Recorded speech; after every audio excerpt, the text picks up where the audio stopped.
Hello everyone. In this video, we'll be discussing about how can we retrieve data via Eloquent model.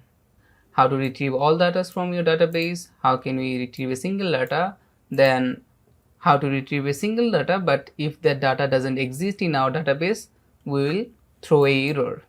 So let's get started. First of all, we will see how can we retrieve all data from our database. I guess I already show you in my previous video, but still let's see how can we do that. For work with models, we have to always call our model first. So for our post table, we created a post model previously, right? So we will be using that model to interact with our database now. Now let's add a return. After that, I will say post. So this is our model, post colon all. So all means basically in query builder we were doing like this, db colon then table, then we are passing our table name, it was post, then we are saying get, right? So now you can see in model we don't have to specify our table name. As I said, our model is already connected with our table, right? So this post model is connected with my post table. Okay, so we don't have to specify the table name, we just can call our methods by from the post model, right? So this query is like this. If we write it on our query builder, instead of using get, we are using all method. Now if I go to my browser and refresh, sorry, we have to go to route, home route, and you can see we are getting all our data, right? Let me zoom out a bit. So we are getting all the data. If I check on my database, you can see in post table we have 3 data and we are getting all of my data, right? Now that's how you access all of your data. Now let's see how can we access a single data. For that I'll comment it out, then in here let's return again, then we will call our post model, then we will say find. Remember we used this find method in our query builder, so this find method also work like that. In find method you have to pass the row id. Okay, if I go to my database, refresh, then let's say I want to grab this second post which id is 61, right? And I will go back to my text editor and paste it here, right? Now if I go to my front end and then refresh, as you can see I'm only getting the single row which id is 61, right? So let's see how can we access our data. Like I want to only show the title, or you can say I want to access the title or description. How can we do that? For that let's go to our code editor. So I will removing this return and I will say I will take this query to in variable, let's say post. So basically what we are doing, we are storing all our retrieved data in our post variable. Okay, so we can access the data from here. How? Let's see. Let's add a return from here. Let's call this post variable. We can access our data via arrow operators. Let's say we have a field called title, right? So if I do it like this and return it, if I go to front end and refresh, you can see we are getting the title. Now let's go to our database manager. Let's see what kind of column we do have.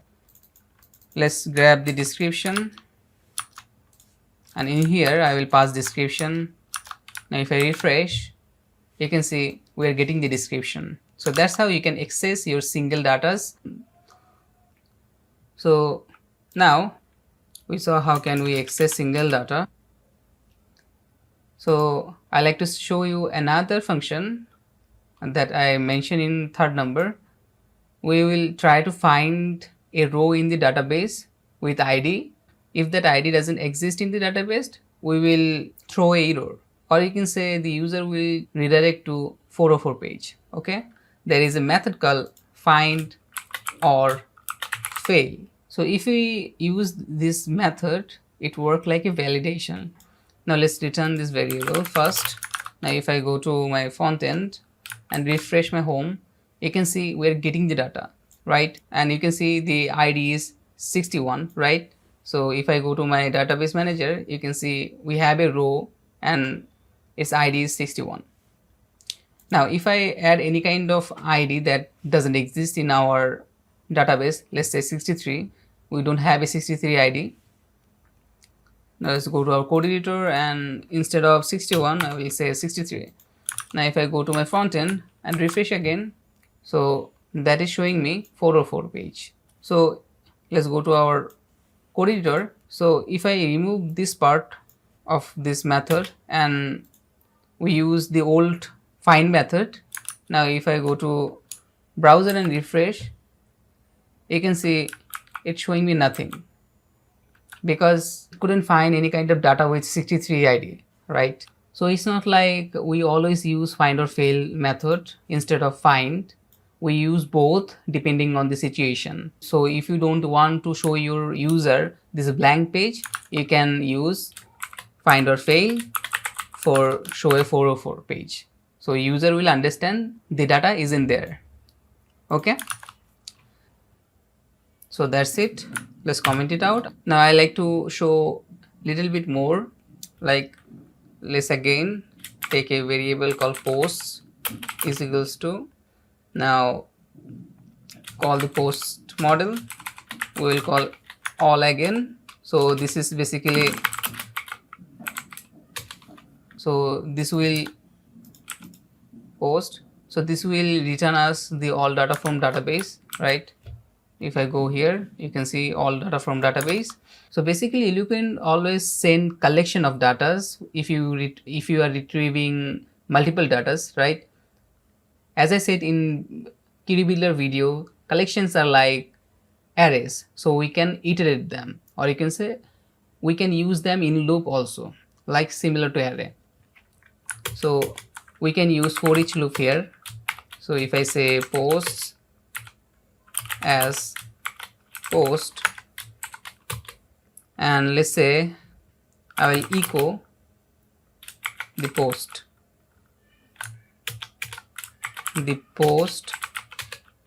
title. Okay. Now if I go to my front end and refresh, so you can see we are getting the titles like post 1, post 2 and post 3, right? You can see it here, post 1, post 2, post 3. So that's how you can also iterate in your retrieved data via for each or any other loops. So I think that's it for this video. We'll be talking about models more. So till then, bye.